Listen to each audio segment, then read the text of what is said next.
안녕하세요. 오늘도 와주셔서 감사드리고요. 바로 사연을 읽어보겠습니다. 안녕하세요. 딸 하나, 아들 하나를 둔 40대 초반 여성입니다. 요즘 들어 예전에 할아버지께서 어린 저를 앉혀놓고 해주신 말씀이 자꾸 생각이 나네요. 곧게 살면 갚음받을 날이 있다는 말인데 양심을 가지고 진실하게 살아가다 보면 나중에는 좋은 결과를 얻을 수 있다는 뜻이죠. 사실 어릴 때는 할아버지께서 저를 앉혀놓고 이 말을 해주실 때 별다른 생각이 없었는데 막상 세상을 온몸으로 부딪히면서 살다 보니 한 번씩 이 말을 되짚어보게 되는 것 같아요. 저와 남편은 직장 선배의 소개로 처음 만나게 되었고 첫눈에 반해 연애까지 하게 되었죠. 나중에 직장 선배의 이야기를 들어보니 동네에 아는 사람 한 명 없다고 하니까 동네 친구로 친하게 지내라고 소개를 시켜주었던 것인데 저희 둘이 연애를 하고 결혼까지 하게 될 줄은 예상도 못했다고 하더군요. 저와 남편도 처음에는 별 생각 없이 소개받는 자리에 나가게 되었다가 공통사도 많고 말이 잘 통해서 마음이 생겼던 것 같아요. 남편과 저는 5살의 나이 차가 있었고 나름 쿵짝이 잘 맞는 편이었죠. 그래서 결혼 후에도 문제없이 잘 살 수 있을 것이라고 생각했어요. 사실 남편은 이름만 들으면 대단하다 이야기할 만한 명문대를 졸업한 엘리트였죠. 물론 삼수를 해서 힘들게 명문대에 들어갔다고 하지만 주변 지인들 말을 들어보면 사수나 오수에도 쉽게 못 들어가는 명문대라고 삼수만에 들어간 것은 정말 대단한 거라고 하더군요. 그렇게 힘들게 명문대에 들어갔다는데요. 남편은 운이 안 좋은 것인지 아니면 노력이 부족한 것인지 일이 잘 안 풀렸어요. 그래서인지 남편은 저와 연애를 할 때에도 고시 준비를 계속하고 있는 상태였고 결혼 이야기가 오고 갈 때쯤 결국 고시 실패를 한 상태였죠. 항상 남편은 고시보다 제가 중요해서 결혼을 서둘렀다고 헛소리를 하는데 누가 봐도 당시 상황이 고시에는 실패했고 나이만 늘어가니 안 되겠다 싶어 느지막한 나이에 결혼을 서두른 것으로 보였어요. 그래서인지 어떤 남자가 오던 무조건 허락할 테니 결혼만 하라고 하시던 저희 친정 부모님께서는 한동안 저에게 미쳤다고 어떻게 저런 남자를 데려오냐 하시면서 남편과의 결혼을 크게 반대하셨죠. 그때 당시에는 제가 사랑에 눈이 멀어서 어떻게든 결혼을 하려고 했던 거라 무조건 반대부터 하시는 친정 부모님이 서운했었어요. 그러나 지금 생각해보면 만약 우리 딸이 남편 같은 남자를 데리고 와서 결혼을 하겠다고 하면 저도 반대부터 하고 볼 것 같다는 생각이 들어요. 보나마나 눈에 넣어도 안 아플 우리 딸이 큰 고생을 하게 될 것이 뻔하거든요. 그래서 남편과 결혼할 때는 대들고 크게 싸웠지만 지금은 우리 부모님 마음을 100번 1000번 이해해요. 그래도 자식이기는 부모 없다고 친정 부모님께서는 남편이 고시를 포기하고 취직 준비를 시작하여 금방 안정된 삶을 찾겠다고 후원정담하니까 마지못해 결혼 허락을 해주셨어요. 그리고 남편은 결혼 이후 약속대로 바로 취직 준비를 했고 나이가 많은 상태에서 이름도 없는 중소기업에 취직을 했어요. 그러나 그마저도 사회생활이 부족한 탓에 금방 직장을 나오게 되었죠. 나이 먹을 만큼 먹은 사람이 젊은 친구들이랑 생각을 맞추어서는 사회생활 하는 게 어디 쉽나요? 남편 말로는 직원들이 자기랑 수준 차이가 나서 못 다니겠다고 하는데 정말 꼴 같지도 않았어요. 그 정도 각오 없이 취직을 했다는 것도 이해가 되지 않고 사회생활 못해서 귀한 자리 박차고 나왔는데도 본인은 잘못이 없다는 식으로 고개 뻣뻣이 들고 이야기하는 게 저로서는 말이 안 된다고 생각했죠. 가장으로서 가정을 이끌어도 모자란데 이런 상태로 있으니 저는 거의 포기 상태가 되었어요. 그냥 가족들을 먹여 살리는 게 내 운명인가 보다 하고 받아들이게 되었죠. 그래서 그 이후 남편에게 거는 기대감이 전혀 없었어요. 그런데 회사를 관두고 몇 개월 동안 백수로 지내던 남편이 갑자기 퇴근하는 조례 붙잡고 9급 공무원 시험을 보겠다는 이야기를 꺼내죠. 처음에는 회사 일도 제대로 못하는 주제에 무슨 9급 공무원이냐 하는 생각이 들어서 그냥 아르바이트나 찾아보라고 했어요. 그러나 남편은 본인의 뜻을 굽히지 않았죠. 매일같이 출퇴근하는 저를 붙잡고 행정고시나 입법고시는 워낙 똑똑한 사람들이 붙는 시험이지만 9급 공무원 시험은 본인 같은 엘리트인 사람들은 바로 붙는다며 후원장담을 했어요. 그러면서 저보고 눈 딱 감고 1년 반만 뒷바라지 해주면 평생 공무원 아내로 살게 해주겠다고 했죠. 그 말을 듣고 정말 어이가 없어서 남편에게 쓸데없는 소리 하지 말고 정신이나 차리라고 난리를 쳤어요. 그러자 남편은 오히려 허락을 안 해주면 평생 일을 안 할 거라면서 협박하면서 빈둥거리기 시작했죠. 하지만 저는 나이 먹고 저렇게 나오는 남편이 기가 막혀 누가 이기나 한번 해보자. 절대 허락 못하니까 마음대로 하라고 했어요. 아무리 구급 공무원 시험에서 합격할 수 있다는 자신감이 있다고 해도 저 혼자 벌어먹고 살기에도 빠듯한데 뒷바라지를 해달라니요? 양심이 없어도 저렇게 없을 수 있는 건가요? 그래서 저는 시험 준비를 하겠다는 남편을 끝까지 무시했죠. 그런데 제가 누가 이기나? 한번 해보자고 하니까 남편 놈은 니대로는 안 되겠다 싶었던 것인지 시댁의 시어머니와 시누이에게 전화를 해서 알렸어요. 남편이 구급 공무원 시험을 보겠다며 뒷바라지 해달라는 이야기를 꺼내고 일주일이 지나지 않아서 주말에 시어머니와 시누이가 집까지 쫓아와서 아주 난리를 쳤죠. 이, 네가 우리 귀한 아들 구급 공무원 시험 본다는데 또 더 말렸냐? 네 어머니, 이제 와서 공무원 시험 본다는 게 말이 안 되는 것 같아서요. 그리고 저희 생활비도 빠듯한데 어떻게 남편 공무원 시험 뒷바라지까지 해줘요? 언니가 아주 배가 불렀네. 언니야, 엘리트 남편 둔 덕분에 어깨 으쓱하면서 살지 않았어요. 감지덕지에도 모자랄 판국이야. 오빠가 공무원 마누라 만들어준다는데 반대하면 어떻게 해요? 언니 진짜 미친 거예요. 그러게나 마리단의 새언니가 아주 미쳐도 다 안다니 미쳤나 보다. 아, 그렇게 반대해서 내 남편 기죽이지 말고 너 마누라 노릇 제대로 해라. 어머니랑 아가씨가 아무리 그렇게 말씀하셔도 저 뒷바라지 해줄 돈 없어요? 먹고 살기도 바쁜데 1년 반씩이나 뒷바라지를 어떻게 해요? 아, 됐다. 네가 뒷바라지 않을 거면 우리라도 한다. 대신 내 남편 공무원 되면 너 덕 볼 생각하지 마라. 이날은 시어머니와 시누이가 몇 마디 하고 끝이었어요. 진짜 뒷바라지를 해주실지 아닐지는 모르겠지만 아주 난장판이 될 줄 알았는데 예상보다 쉽게 끝난 것 같아서 되려 다행이라고 생각했었죠. 그러나 시어머니와 실리는 다음 날부터 매일같이 저희 신혼집으로 출근 도장을 찍어가며 저를 괴롭히기 시작했어요. 아휴, 집안 꼴이 이게 뭐니? 아무리 밖에서 일한다지만 집안이 아주 돼지우리가 따로 없네. 아, 너 평소에 살림을 이렇게 했냐? 왜 그러세요? 어머니, 이 정도면 깨끗하다고 생각하는데 너는 이게 깨끗해 보이냐? 내가 살림을 이따위로 하니까. 아, 우리 아들이 길에 못 펴고 사는 거다. 어머니, 저도 이게 최선이에요. 밖에서 일하고 집에 오면 저녁 9시예요. 그런데 어떻게 집안 청소해 일까지 완벽하게 해요? 회사에서 집까지 왕복 3시간이라 저도 집에 오면 지친다고요. 그러니까 조금 더 편하게 살려면 내 남편 공무원 시험하게 도와주라고. 구급 공무원 시험만 합격하면 둘 다 편하게 살 수 있는데 왜 이렇게 밀어냈다는 건지? 어머니, 제가 돈이 있는데 어디 숨겨놓은 것도 아니고 먹고 살기도 힘든데 어떻게 뒷바라지까지 해요? 우리 아들 좀 봐라. 말라깽이가 되어서 피실비실 대는데 맨날 전화해보면 라면이나 먹고 앉아 있다더라. 내가 바쁘다는 이유로 밥도 제대로 안 차려준다면서 어머니, 그건 오해세요? 저 힘들어도 퇴근 후에 빼놓지 않고 밥 차려줘요. 너네 언제까지 이렇게 살 거야? 이 좁은 집구석에서 벗어날 생각을 하네. 한 번만 투자 좀 해봐라. 아니, 남편 구급 공무원 되면 집도 이사하고 생활에도 여유가 있어질 텐데 없는 돈 셈치고 한 번 도와줘라. 결국 저는 시어머니의 말에 100개를 들 수밖에 없었어요. 시험 준비 안 시켜준다면 평생 일을 안 하고 백수처럼 지내겠다는데 언제까지 이렇게 힘들게 살 수는 없었죠. 그래서 저는 남편이 못 믿었지만 두 손, 두 발 다 들고 딱 한 번만 믿어보자는 심정으로 뒷바라지를 해주게 되었어요. 그리고 이왕 뒷바라지 하기로 했으니 좋은 결과가 있었으면 해서 남편이 원하는 것들을 다 해주었죠.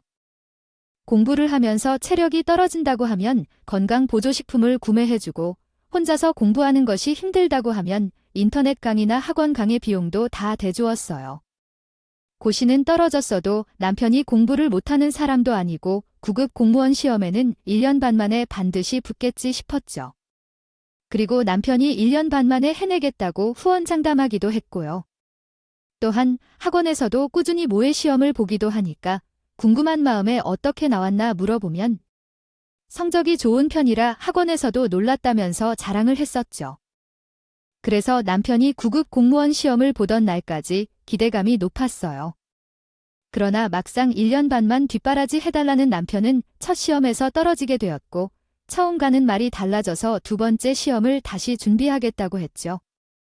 언제는 본인이 엘리트라서 제대로 공부를 하지 않아도 무조건 시험에 붙는다고 하더니 막상 시험에서 떨어지니까 말을 싹 바꾸는 게 기가 막혔어요. 차라리 본인이 공부하는 것을 소홀히 했다고 인정이라도 하면 좋을 텐데 자꾸만 이런저런 핑계를 댔죠. 나는 그동안 시험에 합격하려고 좋지 못한 환경에서 최선을 다했어. 뭐라고? 당신이 회사에 다니면서 공부를 했어? 아니면 밤새워 공부를 했어? 게다가 내 뒷바라지 받으면서 때들면 건강보조식품 받아먹고 필요하면 인터넷 강의까지 다 끊어졌잖아. 당신만큼 집에서 편하게 공부하는 사람이 세상에 없어. 그런데 당신이 좋지 못한 환경에서 최선을 다했다는 말을 할 수 있어? 누가 보면 내가 집에서 놀고 먹으면서 공부한 줄 알겠다. 아, 집에 애가 둘이 나 있는데 내가 어떻게 공부에 집중할 수 있겠어? 이제는 핑계댈 것이 없어서 가만히 있는 애들 핑계를 대냐? 당신이 그러고도 애들 아빠라고 할 수 있어? 아, 야, 막말로 내가 애들 케어까지 다 해줬으면 진작에 나 9급 공무원 시험 합격했어.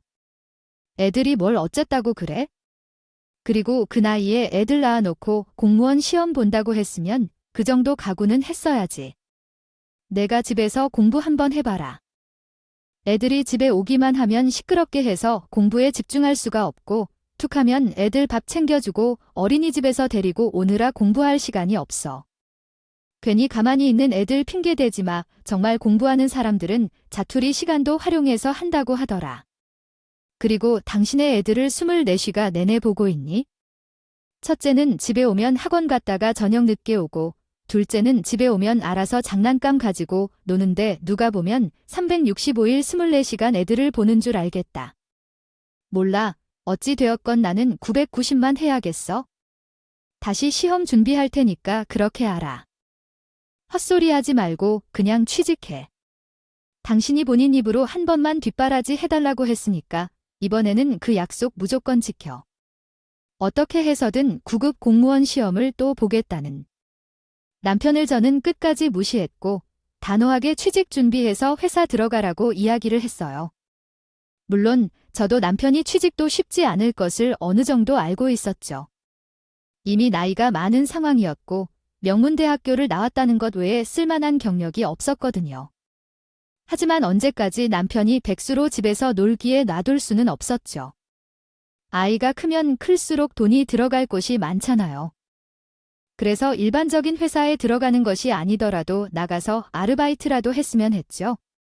제가 단호하게 두 번째 시험은 포기하라고 이야기를 하니까 남편이 저는 안 되겠다 싶었던 것인지 알겠다며 취직을 알아보겠다고 했어요.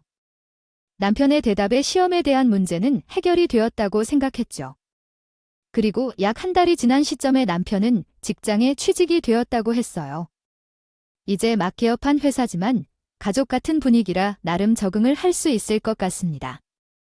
갔다면서 한번 잘 다녀보겠다고 하더라고요. 남편이 시험은 포기하고 마음을 다 잡은 것 같았고 회사 분위기도 좋다고 하니까 마음이 한결 편해질 수 있었죠.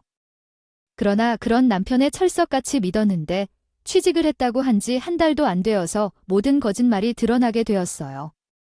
사실 남편이 그동안 저한테 취직했다는 회사가 퇴근을 늦게 하는 대신 출근 시간이 저보다 훨씬 늦어서 좋다고 했거든요. 그래서 항상 남편이 본인의 출근 시간이 늦으니까 직접 애들 챙겨 등원을 시키고 회사에 가겠다고 했었어요. 덕분에 저는 이전보다 여유 있게 준비해서 출근을 할 수 있었죠.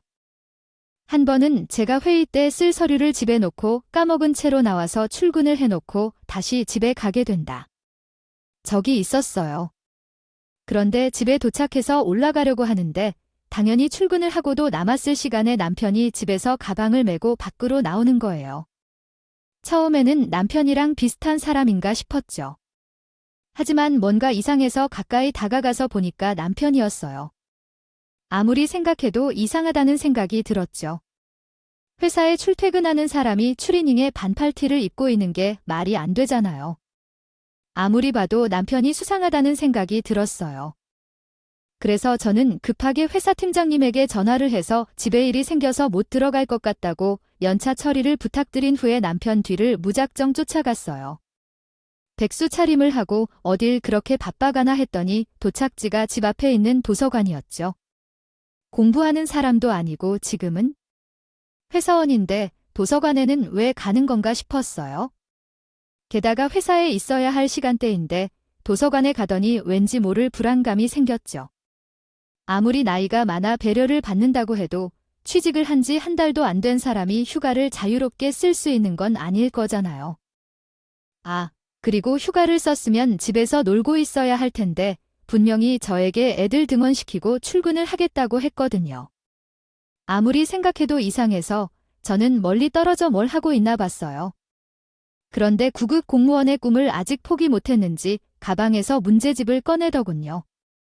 그 모습을 보고 어이가 없어서 남편 앞으로 다가가 밖에서 얘기 좀 하자고 했다. 나왔어요.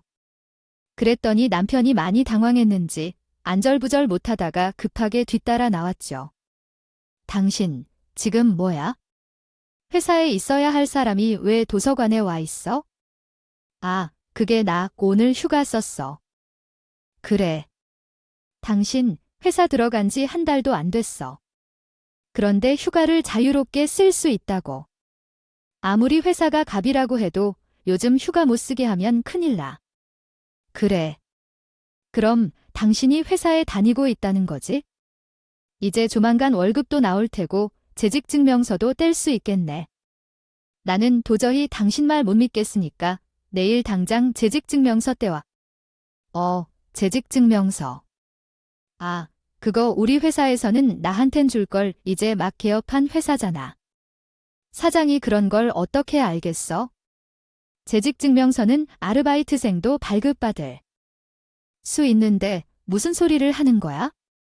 당신 나한테 숨기는 거 있지? 그게 여보, 화 안 낼 거지?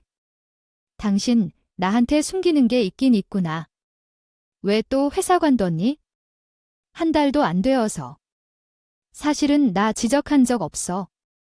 당신이 나 공무원 시험 보지 말고 회사 취직하라고 하도 난리를 치니까.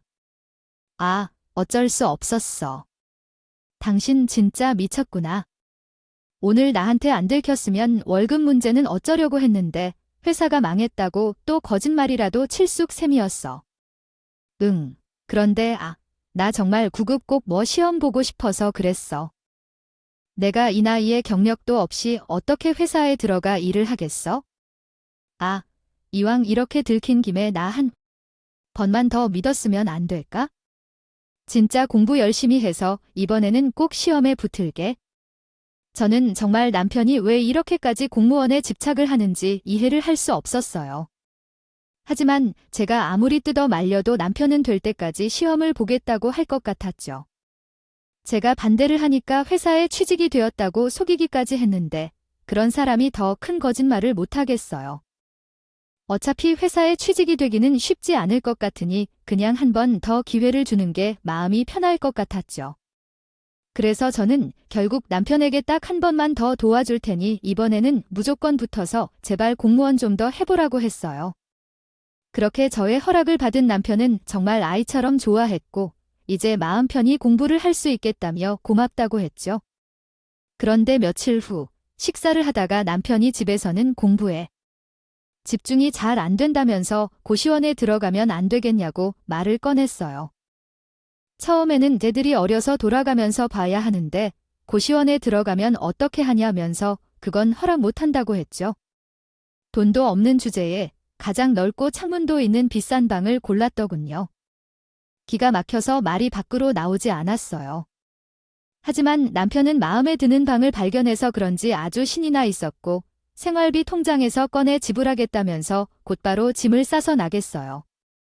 그 모습을 보면서 하다 고시원까지 얻어나가는데 이번에도 구급 공무원 시험에서 떨어지기만 해봐라라는 생각을 하며 벼르고 있었죠.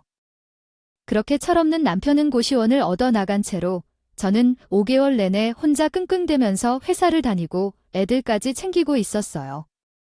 다행히 옆동에 살고 있어 평소 친하게 지내는 저희 딸 친구 엄마가 사정을 알고 애들 등하원 시켜주는 것을 도와주고 있어서 걱정을 조금 덜 수 있었죠. 그런데 어느 날 회사에서 퇴근한 후 애들이랑 집에서 쉬고 있었는데 갑자기 시어머니가 저희 집에 쳐들어와 빨리 장을 봐가지고 오라고 했어요. 갑자기 연락도 없이 와서 장을 봐오라고 시키니까 황당하고 어이가 없었죠. 하지만 괜히 기분 좋은 저녁을 망치고 싶지 않아서 싸우려고 덤벼들지 않고 최대한 웃으면서 갑자기 오셔서 장을 왜 보라고 하냐고 물어봤어요. 그랬더니 시어머니가 오전에 밖에서 남편을 만나고 왔는데 여기에서 살 때보다 얼굴이 많이 야위어서 안 되겠다고 하는 거예요. 남편이 더 빼빼 마르기 전에 고시원에서 먹을 만한 반찬들을 만들어서 가져다 줘야 한다면서요. 그러면서 시어머니는 저에게 빨리 장을 봐서 반찬을 만들어 남편에게 직접 배달까지 하라고 하더군요. 아니 밤중에 찾아와서 이게 뭔 난리인 건지 황당하고 기가 막혔죠. 더 이상 참지 못하겠어서 저는 그냥 시어머니에게 들이박아 버렸어요. 제가 일부러 고시원으로 쫓아낸 것도 아니고 본인이 좋아서 나간다고 남편 선택 때문에 온 식구가 허리띠 졸라매고 힘들게 살고 있는데 그 정도도 못 버틴다고 하면 안 되지 않겠냐면서요. 그랬더니 시어머니는 그런 본인 귀한 아들이 배고파서 쓰러져 시험을 못 보면 어쩌냐면서 노발제발 난리를 쳤죠. 하지만 저는 눈 하나 깜빡하지 않고 퇴근하고 피곤한 마당에 남편 반찬까지 만들어 배달까지 해야겠냐고 받아쳤어요. 그랬더니 시어머니가 약간 당황했는지 말투가 누그러져 남편을 마누라가 챙기지 누가 챙기겠냐고. 어차피 다음날 주말이니까 쉬면 되지 않겠냐면서 도와줄 테니까 같이 하자고 했죠. 결국 저는 또 퇴근하고 피곤한 그 밤에 장을 봐서 시어머니와 함께 반찬을 무려 10가지 넘게 만들었어요. 그리고 국이랑 밥까지 해서 시어머니랑 같이 남편이 있는 고시원에 가게 되었죠. 고시원비에 시험 공부에 필요한 것들까지 다 부담하고 있는데 뭐가 예쁘다고 남편 놈 하나 먹이려 이렇게 배달까지 해줘야 하나 싶었어요.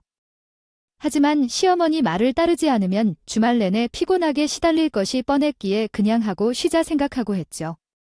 그렇게 힘들게 반찬을 이고지고 해서 찾아갔더니 고시원 사무실에는 아무도 없고 남편이 살고 있는 방 번호는 몰라서 이러지도 저러지도 못하고 있었어요. 그래서 벽에 붙어있는 총무 전화번호로 전화를 해보았죠. 사실 저도 늦은 시간에 총무를 거쳐 남편을 찾는 게 번거롭고 귀찮았어요. 그러나 남편이 워낙 까탈스럽다 보니 공부하는 동안에는 방해를 받기 싫다고 전화를 아예 꺼놓거든요. 그래서 하는 수 없이 귀찮고 번거롭더라도 이런 방법을 통해서 남편을 찾을 수밖에 없었죠. 그렇게 로비에서 기다리고 있으니 얼마 뒤 고시원 총무가 밖에서 들어왔어요. 총무가 눈에 보이자마자 저는 남편 이름을 말하면서 좀 불러달라고 요청했죠. 그런데 무슨 일인지 고시원 총무가 저에게 남편 이름을 듣자마자 엄청 놀라는 눈치였어요. 당연히 저는 총무의 표정이 이상해서 대체 왜 그러나 싶었죠. 그런데 고시원 총무는 앞에 서 있는 저와 시어머니를 보면서 잠깐 밖에서 기다리라고 하더군요. 그리고 총무는 급히 어딘가에 전화를 걸어 누군가를 찾는 듯한 느낌이었어요. 시어머니는 기다리는 게 힘들었는지 왜 남편이 있는 곳을 알려주지 않는 거냐고 사람 하나 찾는 게 그렇게 힘들냐면서 재촉을 했죠. 그리고 저는 괜히 고시원에서 소란을 피우면 안 될 것 같아서 재촉을 하는 시어머니를 달래드리며 한참을 밖에서 기다려야 했어요. 그렇게 한 30분쯤 지났을 때 어떤 아주머니가 오셔서 저와 시어머니 앞으로 다가오더니 일단 고시원 안으로 들어오라고 했죠. 그래서 저는 당연히 남편 방으로 안내를 해줄 것이라고 생각했었는데 로비에 들어서자마자 이상한 소리를 하는 거예요. 안녕하세요. 저는 이 고시원 주인이에요. 예, 안녕하세요. 저는 박창기라는 사람 와이프인데요. 반찬 좀 만들어서 왔는데 방번호 좀 알려주시겠어요? 안 그래도 총무님이 연락을 주셔서 확인해 봤는데 여기에 박창기라는 사람이 없는데요. 잘못 찾아오셨어요. 분명히 이 고시원이 맞다고 했는데요. 한 번만 더 확인해 주시겠어요? 동명인이 있어 헷갈릴 수도 있잖아요. 저도 몇 번이나 확인해 봤는데, 우리 고시원에는 박창기라는 사람이 없어요. 동명인도 없고요. 이 동네에 고시원 많으니까 아마 착각하신 게 아닐까 싶어요. 알겠습니다. 분명히 남편이 저에게 고시원 이름을 알려주었고 시어머니와 함께 찾아간 곳이 맞는 것 같은데 주인이라는 사람까지 나와서 몇 번이나 확인해봐도 그런 사람이 없다고 하니까 굉장히 당황스러웠어요. 그렇다고 해서 방을 하나하나 열어보며 뒤져볼 수도 없는 노릇이니 일단 알겠다고 했죠. 그런 다음 시어머니를 모시고 밖으로 나가면서 혹시나 하는 생각에 남편에게 전화를 걸어보았어요. 그런데 그때 고시원 안쪽에서 아주 익숙한 전화 벨소리가 침묵을 계속 눌리기 시작했죠. 남편이 평소에 전화 벨소리를 대중가요나 휴대폰에 내장되어 있는 것을 사용했으면 그냥 우연의 일치라고 생각하고 넘어갔을 거예요. 그러나 저희 남편의 벨소리는 딸이 녹음해준 목소리로 되어 있었거든요. 남편은 딸의 목소리가 담긴 그 벨소리를 몇 년째 바꾸지 않고 사용하고 있었고요. 그러니 제가 남편의 벨소리를 모르고 있을 리가 없죠. 제가 전화를 걸자마자 고시원에서 남편의 벨소리가 울렸고 이후 고시원 아주머니의 얼굴이 새빨개졌어요. 많이 당황했는지 고기를 막 이리저리 돌리면서 다급하게 전화를 찾는 행동을 했죠. 아무리 봐도 고시원 아주머니의 행동이 이상해서 저는 전화를 끊고 곧바로 다시 전화를 걸었어요. 그러자 고시원 안쪽에서 다시 남편 핸드폰 벨소리가 울리기 시작했죠. 제가 끊으면 전화가 끊기고 다시 전화를 걸면 남편의 벨소리가 울리는데 여자의 촉이라는 게 있잖아요. 100번 양보해서 이 세상의 딸 목소리로 벨소리를 설정해 놓은 사람들이 있고 어린아이의 목소리는 대부분 비슷하니까 제가 착각했다고 생각할 수 있죠. 그런데 아주머니 행동이 정말 수상했어요. 저와 시어머니에게 고시원에 남편이 없다고 했고 전화가 울렸으면 본인이 착각했다고 이야기하고 잘 넘길 수 있잖아요. 그런데 고시원 주인이라는 아주머니는 얼굴이 빨개져서 헛소리까지 하며 정신없이 전화기를 찾았죠. 참, 겨자의 촉은 무서운 것 같아요. 그 모습을 보는데 저 아주머니랑 남편이 뭐가 있거나 하는 생각이 들었고 느낌이 세죠. 제가 전화를 걸 때마다 계속 울리는 벨소리는 누가 봐도 남편의 전화기였어요. 그래서 저는 함부로 들어가면 안 된다는 고시원 아주머니를 내팽개치고 계속해서 벨소리가 들리는 고시원 안쪽에 있는 사무실을 들어갔죠. 들어가 보니 사무실 안에서 벨소리가 끊임없이 울리고 있었어요. 그래서 사무실 어딘가에 남편 놈이 있구나 하는 생각에 여기저기 뒤지기 시작했죠. 당연히 고시원 주인이라는 여자가 다가와서 지금 뭐 하는 거냐고? 남의 사무실은 왜 뒤지냐고 난리를 쳤고 경찰에 신고를 하기 전에 얼른 나가라고 했어요. 당연히 저는 화가 많이 나서 공부를 하겠다고 나와 무슨 짓거리를 하는 거냐고 소리를 고래고래 지르다가 남편 놈과 고시원 주인이라는 그 여자의 머리채를 잡고 이리저리 흔들며 개박살을 냈어요. 시어머니도 이게 대체 무슨 일이냐며 많이 당황해했죠. 그리고 이내 화를 참을 수 없었는지 남편의 등을 손바닥으로 치면서 내가 진짜 사람 새끼냐고 막 뭐라고 하셨어요. 평소 아들 말이라면 하늘의 별도 따서 주겠다고 하시는 분이라 당연히 시어머니가 남편 편을 들어줄 줄 알았는데 이번 일로 그러지는 않으셨죠. 그리고 상황을 보니 고시원 총무도 저와 시어머니가 찾아갔을 때 당황을 하고 밖에서 기다리라고 했던 이유도 확실히 알겠더라고요. 종무도 고시원 주인인 그 상간녀가 남편이랑 바람을 피우는 것을 알고 있었고 그걸 숨겨주려고 했던 것 같아요. 이 모든 것이 드러나자 남편 눈과 상간녀는 제 앞에 무릎을 꿇고 모든 것을 털어놓으며 한 번만 살려달라고 했죠. 여보, 내가 진짜 여기 공부만 하려고 들어왔는데 어쩌다 보니까 일이 이렇게 됐어. 정말 미안해. 그러한데 여자랑 나랑 진짜 오래된 사이는 아니야. 만난 지 얼마 안 됐어. 당신은 그게 변명이라고 하니 나는 그러고 있는 줄도 모르고 빼빼 말라간다기에 이 밤에 좋아하는 걸로 10초 반성을 해왔는데 이거 다 열어서 내 놈 얼굴에 부어버리고 싶은 심정이야. 여보, 나 한 번만이 용서해주라. 고시원에 들어오니까 조용히 공부를 할 수 있는 건 좋은데 적적하기도 하고 외롭기도 했어? 아, 그리고 당신 고시원비에 생활비 겸 용돈에 나한테 들어가는 돈이 많잖아. 그래서 아르바이트라도 해야 나 고민하고 있는데 여자가 다가오더니 본인이랑 만나면 고시원비 안 받겠다고 해서. 당신은 그게 변명이 된다고 생각해요. 지금껏 고시원비에 당신 용돈의 수업료까지 한 번도 빼놓지 않고 꼬박꼬박 보냈는데 무슨 내가 부담이 될까봐 그랬다는 핑계를 대고 앉아있어 죄송합니다. 사모님, 제가 죽을 죄를 지었어요. 사실 제가 남편의 저 세상으로 보내고 10년 가까이 혼자 살았거든요. 그래서 외로워서 그랬던 것 같아요. 정말 죄송합니다. 한 번만 용서해주세요.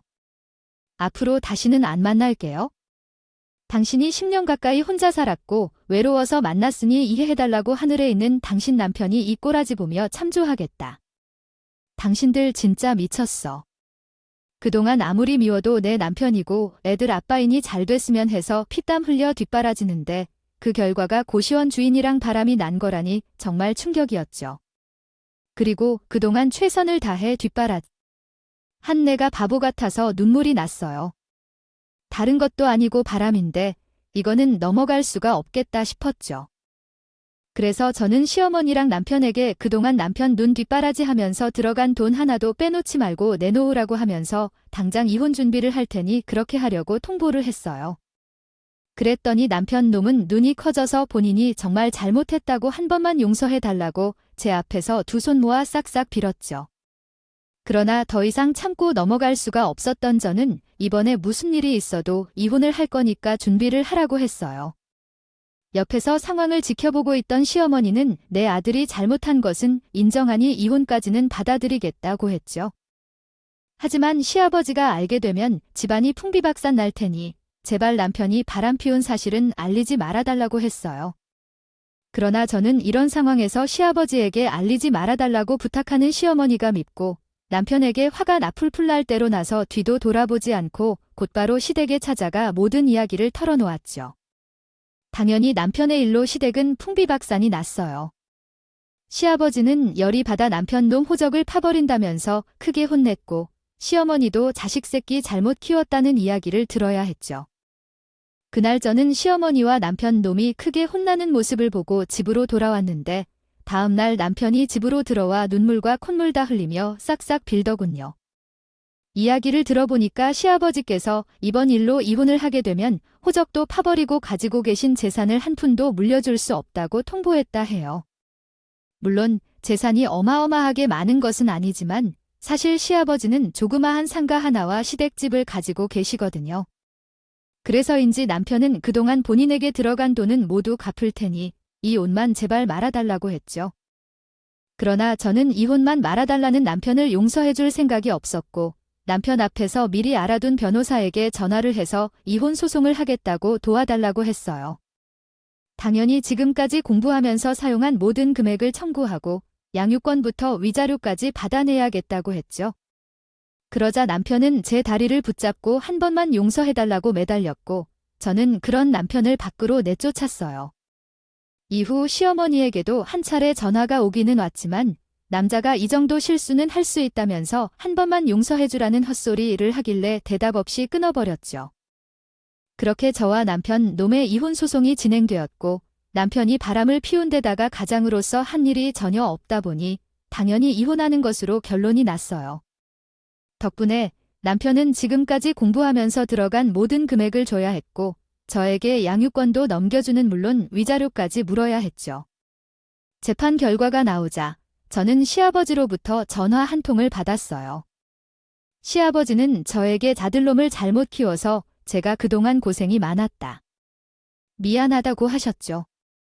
그러면서 시아버지는 재판 후 아들놈이 찾아와 돈도 직업도 없으니 위자료와 공부할 때 들어간 돈을 대신 갚아달라 했다고 말씀을 하셨어요.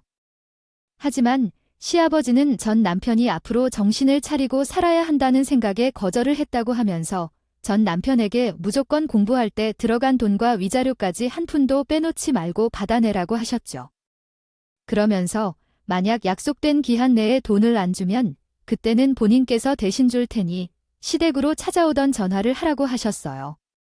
그래서 저는 일단 약속된 기한까지 기다려 보기로 했죠. 그러나 전 남편이 직업도 없고 돈도 없다는 것을 뻔히 알고 있어 큰 기대를 하지 않았어요. 하지만 시아버지에게 크게 혼나기는 했는지 전 남편은 약속된 기한대 돈을 보내왔죠. 어떻게 된 일인가 궁금했는데 저희 둘을 이어준 직장 선배가 전화를 해서 하는 말이 저에게 돈을 갚으려고 빚을 져서 요즘 일용직 일과 배달 아르바이트를 하고 있다고 하더군요. 편하게 와이프 돈 받아 공부하던 놈이 그런 힘든 일을 하더니 정말 속이 뻥 뚫리는 것 같았죠.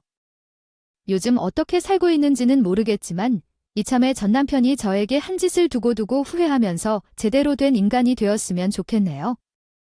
저의 기관 인생 이야기 들어주셔서 감사합니다. 오늘도 끝까지 함께 해주셔서 감사하고요. 다음 영상으로 또 찾아뵙겠습니다.